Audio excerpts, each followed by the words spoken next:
सभी भाई बहनों को जय मसीह की।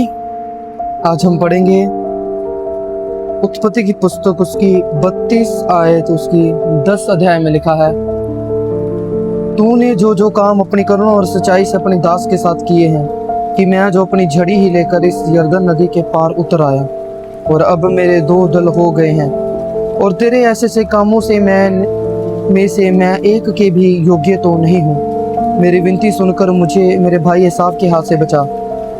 मैं तो उससे डरता हूँ, कहीं ऐसा न हो कि वह आकर मुझे और माँ समेत लड़कों को भी मार डाले।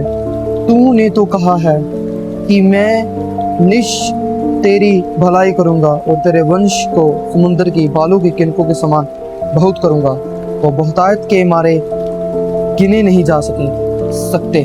आमीन आमीन। मैं आपको बताना चाहूँगा कि हमें अपनी प्रार्थनाओं में परमेश्वर के आगे कैसे भेंट रखनी चाहिए, हमारी प्रार्थना परमेश्वर के आगे कैसे जानी चाहिए, हम इस वचन के द्वारा सीख सकते हैं। इस वचन में जैसे कि याकूब ने प्रार्थना की, याकूब ने विनती की पिता को कि पिता कि मैं इस योग्य नहीं था, तो तूने मुझे यरदन नदी के पार करा दिया है, तू मुझे यहाँ तक ले आया है और आगे भी लेकर जाएगा, बट अभी मेरे भाई से मेरी जान की रक्षा कर, कि तूने ही तो कहा था। हमें याद दिलाना पड़ता है, याद दिलाओ पिता को, याद परमेश्वर के वादे पिता के आगे रखो, परमेश्वर से कहो कि परमेश्वर तूने हमसे वादा किया है, पिता तूने ही कहा है कि तू मुझे बालों के किनकों के समान करेगा, तेरा वंश तो बढ़ाया जाएगा। जैसे याकूब ने पिता से विनती की, पिता को याद दिलाया कि पिता तूने ही तो कहा था कि तेरा वंश बचाया जाएगा।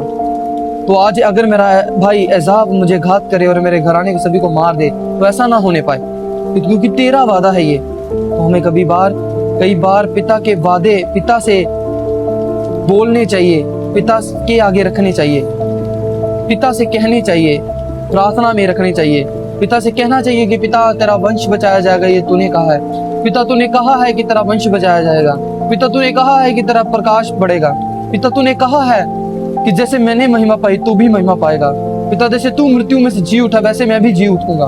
पिता तूने कहा है कि मेरा सहायक तेरे जीवन में आएगा और तू बड़े बड़े काम करेगा। पिता तूने कहा है कि तू मुझसे बड़े बड़े काम करेगा। पिता तूने कहा है कि मैं चलूंगा दौड़ूंगा कभी श्रमित ना होऊंगा, मैं तेरे आंगनों में रोपे जाकर फलूंगा और बढ़ता ही जाऊंगा। परमेश्वर तूने कहा है कि मैं लबालोन के देवदार के समान बढ़ता रहूंगा। परमेश्वर तूने कहा है। परमेश्वर के वादे परमेश्वर के आगे रखो। मेरे दाईं और बाईं और 10,000 गिरेंगे परंतु वे तेरे पास ना आएंगे। परमेश्वर से प्रार्थना करो, परमेश्वर के वादे, परमेश्वर का वचन परमेश्वर से कहो, तो वो आपकी प्रार्थना का उत्तर जरूर देगा, क्योंकि पिता अपने वादों से कभी नहीं मुकरता। परमेश्वर के वर्ड जो पिता ने बोले हैं वो जरूर पूरे होंगे। पिता तेरे कोड़े खाने से हम चंगे हो चुके हैं। पिता तूने अपने लहू से मुझे मोल लिया है। पिता तेरा पाक करता है, लहू साफ करता है, धोकर श्वेत करता है। पिता तू महिमा दिलाता है, तेरा अभिषेक, तू मेरा अभिषेक कर। पिता से मांगो, पिता के वचन के द्वारा मांगो, तो वो आपकी प्रार्थना का उत्तर जरूर देगा।